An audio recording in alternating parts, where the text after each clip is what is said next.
I'm talking about Capone. Yeah. Sorry. I had this carrot in my mouth. So let me just put that out. We are talking about a little film called Capone that just got released today, and I'm in my latest cosplay. I don't usually do cosplay. I'm more of a cosplay photographer on the side, but today I felt like I would dress up as one of my new favorite characters, Al Capone. Don't know if you heard about him. It's it's a fucking movie. Capone, Josh Trank's Al Capone, Josh Trank's Capone, originally entitled Fonzo, but for some reason they decided they wanted to, get all that sweet Gotti cash and rename it. Capone has been a very. Oh, by the way, you might wonder why we're in the kitchen right now. Why am I filming in the kitchen? You ask. Very simple. This film is real chef's kiss, and I love it. I love this movie. So, critics divided right now. Rotten Tomatoes score of I think like 57% or some bullshit. Rotten Tomatoes sucks. Don't listen to them. Hey guys, I just realized that I didn't actually explain the plot of this movie at all in this review. It should be pretty obvious, but it's basically just the story of Al Capone. After he's been riddled with syphilis in Alcatraz, basically he didn't get treated early enough or enough in Alcatraz, and wound up totally fucked mentally, and then he wound up dying in Florida, and the film is the last year of his life as he slowly dies. So there's that. Capone is not a gangster movie. I think that's the most important thing to note here. Capone is a moody haunted house art piece. Written and directed, of course, by Josh Trank.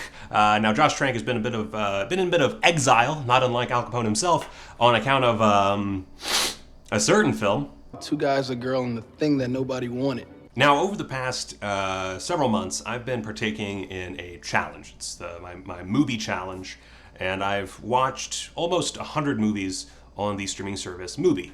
And I've been trying to watch every one for every day. There'll be a slight update to that later on my channel. But back to what we're talking about. Because of that, I've watched a lot of very slow art films. I have really watched so many movies that are just, oh my god. But at the same time, I've also seen a lot of movies that once I got into them and I got into their groove and I realized what they were doing, I really started to enjoy the movie. I started to find myself kind of looking at filmmaking from a different perspective and trying to consider each film on its own, not only its own merits, but its own point of view. See, the problem with Capone, I think, is that a lot of people went in expecting a gangster movie. If you watch the trailer, it feels like you get the general idea of what it is, but you also get the feeling that, okay, well, there's gonna be a bunch of shooting, maybe, and maybe we'll get some like flashbacks to the old days and kind of like Gotti, which most people hated. So I don't know why people thought it would be another Gotti.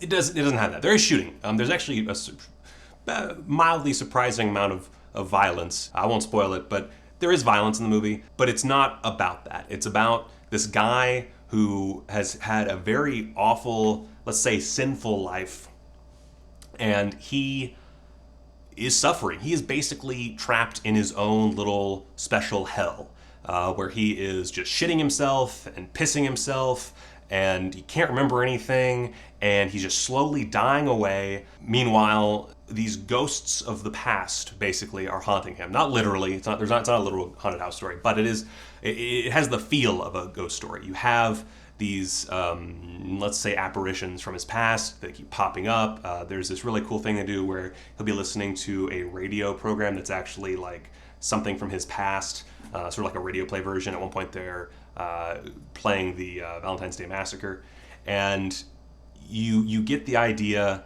that this guy is being tormented, and that's basically what you're in for. If that sounds like optimum quality entertainment for you, you're gonna then go buy Capone. It's $15. I think it's $10 to rent. I bought it, worth every penny. I'm very glad that I spent the money on this one. I do think the big problem with the trailer is that it gives the idea that this is a film about whether or not Capone is faking his illness, which, I mean, if you know, I don't know a lot about Al Capone's history, but even I know, yeah, he was dying of neurosyphilis. He was fucking out of his mind. Nah. So, there's certainly a film there that you could make, but I don't think it would be nearly as interesting because it's kind of an obvious take to have. The same goes for a movie that goes into his past that maybe, shows him on his deathbed and you just keep, going to, oh, this is what happened when he was younger, this is what happened, this is the Valentine's Day Massacre, this is how he got caught. You could do that, but that's been done before, and it's kind of boring, I think that you would have a similarly negative reaction from people if it was just this semi-sprawling epic, which, let's be honest, Josh Trank, not going to be given the keys to an epic anytime soon. He kind of, fucked himself over with his little tweet storm. I like Josh Trank. He seems like he's a bit maybe into himself, but he seems like a, really solid director. And after this, I'm very curious to see what he does next, if he's, given the opportunity. Now, there is a central mystery in this character, Tony, played by Mason Guccione, maybe? I don't know. He's one of the kids from 13 Reasons Why. This character, Tony, he is caught in the house and being mysterious. There is a mystery to who this character is supposed to be. It's one of those things where if you know anything about Al Capone's history, then it's not going to be too shocking to find out what he is not, or who he is not. But the final kind of reveal is not that surprising. I think if you've watched enough movies, especially this ilk, not gangster ilk, but like artsy mood piece ilk, it will not be surprising. Same goes for Matt Dillon's character. Matt Dillon's character has a twist to him that I saw in his second scene. I figured it out, and then when it was revealed, it was like, oh, okay, cool. And that's not a negative. That's not a bad thing. It's certainly, if you need twists in your entertainment, if you can't live without a good twist, then you'll be disappointed. But as far as characters and let's say turns, let's not say twists, let's say turns that aid the theme of the film and help it move forward and reach its natural conclusion, it all makes sense, it all works for me. If I had to come up with one other issue, I would say maybe that all of the external character stuff could have been taken away. There's a lot of dream things that happen outside of the little Florida estate where Capone is holding up, but the actual stuff that, like real life stuff that takes place, is totally uninteresting, doesn't matter. Agent Crawford, who's played by Jack Lowden, he could be basically cut from the movie minus one scene and the movie would be fine. There's no reason to have all that stuff. This works best as a moody haunted house film. It could have gone further with that haunted house aspect. It could have certainly been, let's say, more cruel to Al. But at the same time, the most important thing here for me is that it is a heartbreaking film. It's very humorous, don't get me wrong. There's a scene where where Al Capone, Tom Hardy, full ghoul makeup, he's wearing a robe, he's holding a gold Tommy gun, and he has a diaper. And he's just waddling around with the Tommy gun and the diaper just like hanging off his loose ass hips. And it is one of the greatest images I've ever seen in cinematic history. So tune in just for that. So there's a lot of humorous stuff like that. But on the opposite side of the spectrum, it directly contrasts very well with all of the just really heart-wrenching person getting older, slowly dying, losing their memory, sort of dementia-esque symptoms. Tom Hardy does a great job pulling that off. I recognize that he is a little over the top in the film.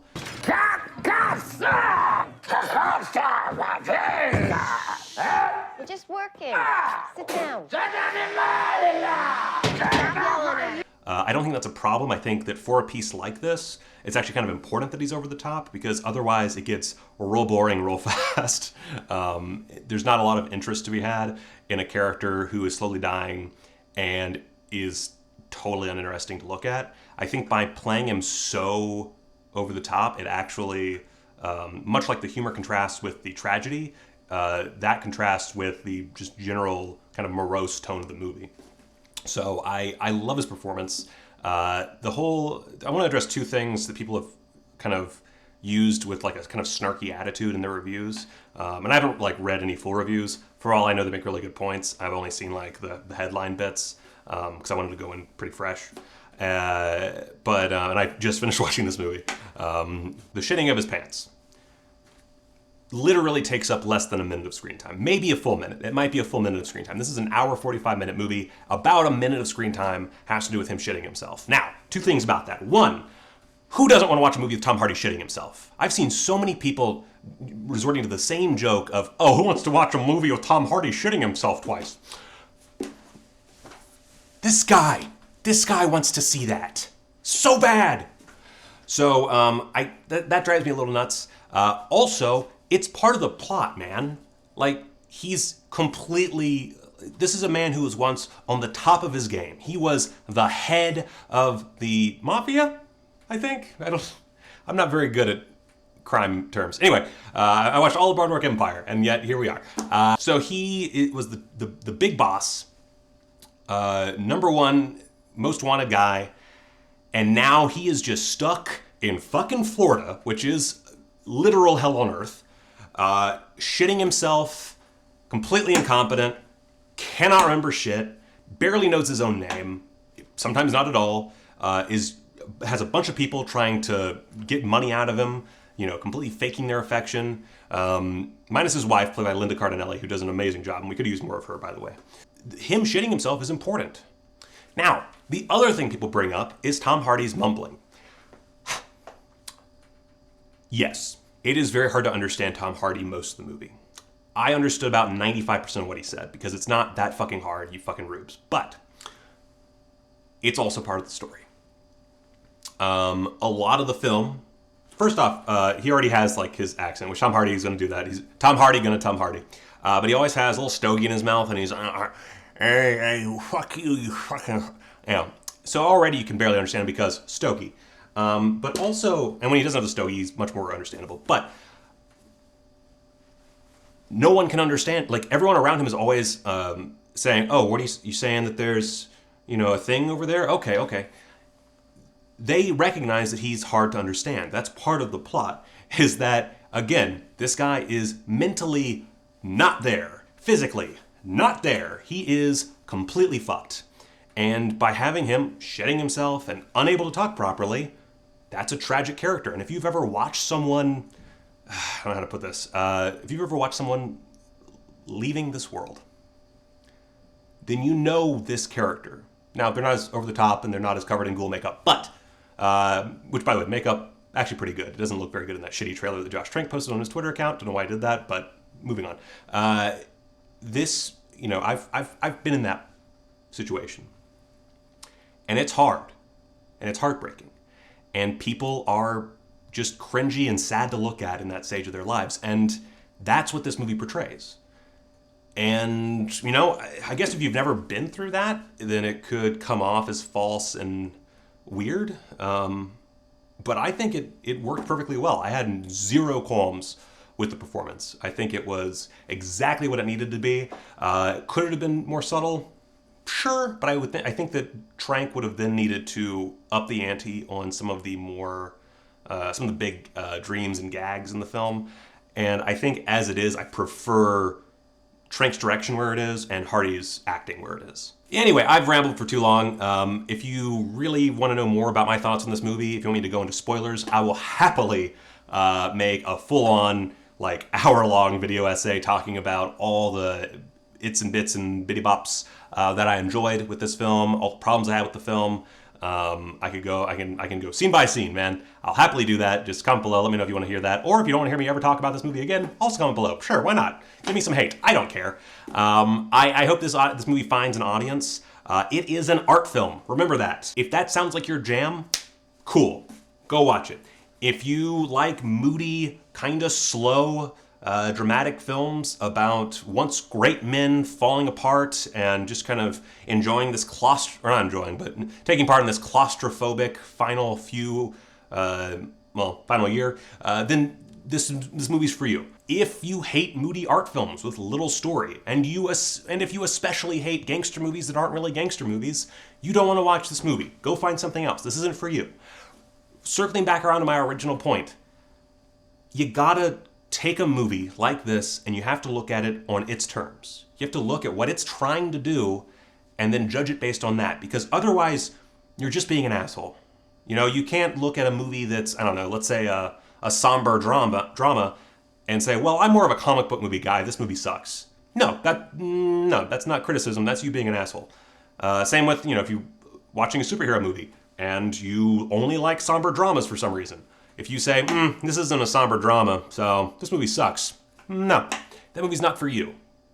And I think a lot of people that are making comments and making snark, it's just not for them. And that's fine. There's nothing wrong with that. But I do think that it's something, before you kind of put your opinion out there, you should consider it for a second. And instead of saying, fuck this movie, Tom Hardy's wasting my time, when's the next season of Taboo coming out? Instead, think about it and say, okay, is this movie for me? No? Okay. 4 stars out of 10. I much prefer actual gangster movies. This is more of an artsy mood piece. Not for me, might be for somebody else. That's how you do it, man. Come on. Josh Trank, there's a really good article that I'll link in the description. I don't remember the name of I don't remember which website it was, but there's a great interview with Josh Trank where the writer kind of followed him around for several years as he was making Capone, and you really see what he's trying to do more so in that article, and it gives you more understanding of what he's trying to do, how he's trying to bring himself back, and he's trying to make a film that's meaningful to him. And to take all that effort, and just whittle it all down to a snarky comment or a retweetable little jab at Tom Hardy shitting himself, man, you're kind of an asshole. Anyway, I'm sure I'll get plenty of hate for this, a lot of dislikes, so that's all down below. Thank you so much for watching, and 4 stars out of 5. Loved it. Great stuff. You know the scar's on the other side, right? Oh, God!